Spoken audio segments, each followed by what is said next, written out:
জামায়াত সারা বাংলাদেশে 2-3টা সিটের বেশি জামাত পাবে না, জামাত যদি ঐক্য না করে বিএনপির সাথে অথবা আওয়ামী লীগের সঙ্গে।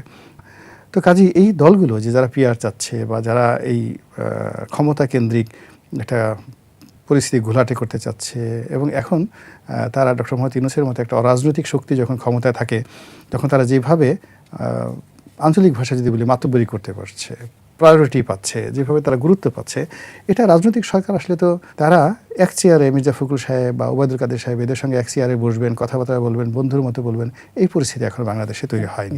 বিএনপি মতো বড় দল, জামাত বললে হবে না, বিএনপির মতো বড় দল যদি এনসিপিকে আসন ছেড়ে না দেয় এবং রাষ্ট্র প্রোটোকল যদি না দেয়, তাহলে কেবলমাত্র জনগণের ভোট নিয়ে সেটা যদি মানে এনসিপিদেরকে ধানের শীর্ষ দেওয়া হয়, নৌকাও দেওয়া হয়, তাহলে তারা পাশ করে আসবে বলে মনে হচ্ছে না। এখানে মূল ব্যাপার হলো যে সংসদ সদস্য পদে নির্বাচন করে জয়লাভ করে আসার মতো একজন প্রার্থী এনসিপির নেই, এবং আগামী 2-4-5 বছরও তারা সেই পর্যায়ে যেতে পারবে বলে আমার কাছে মনে হচ্ছে না। এটা হলো রিয়ালিটি।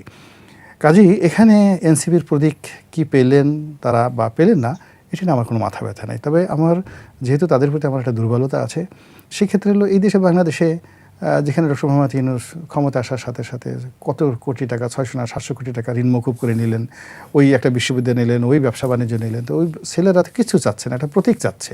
তো এই প্রতীকটা দিলে এমন কি ক্ষতি হয়? তো আমি মনে করি যে এখানে শাপলার প্রতীক তারা চেয়েছে, এটা দিলে কোনো মহাভারত অশুদ্ধ হবে না। আর এটা না দেওয়ার জন্য যে সকল কারণ বলা হচ্ছে, অ্যাজ এ পলিটিক্যাল অ্যানালিস্ট আমার কাছে মনে হচ্ছে যে সরকার বা নির্বাচন কমিশনের যে যুক্তি, একটা যুক্তিও ধূপে টিকবে না। আপনি দেবেন না তা তো দেবেনই না, তারপরে আবার কি মূলা, খাট, বেলুন, এই সমস্ত জিনিস, থালা, বাটি, প্লেট, মানে এই জিনিসগুলো হয় কি, যদি বলা হয় যে এই তোকে একটা মূলা দেবো, আমরা এটাকে একটা গালি মনে করি। প্রথমত আপনি তাদেরকে দিচ্ছেন না শাপলা, দ্বিতীয়ত তাদেরকে যে প্রতীকগুলো দিতে চাচ্ছেন সেই প্রতীকগুলো আমাদের সমাজে মূলত কাউকে অপমান করার জন্য, ছোট করার জন্য এই জিনিসগুলো ব্যবহৃত হয়। আমি মনে করি যে জুলাই যোদ্ধা তারা যদি এই যুদ্ধ না করতেন, এই ইলেকশন কমিশন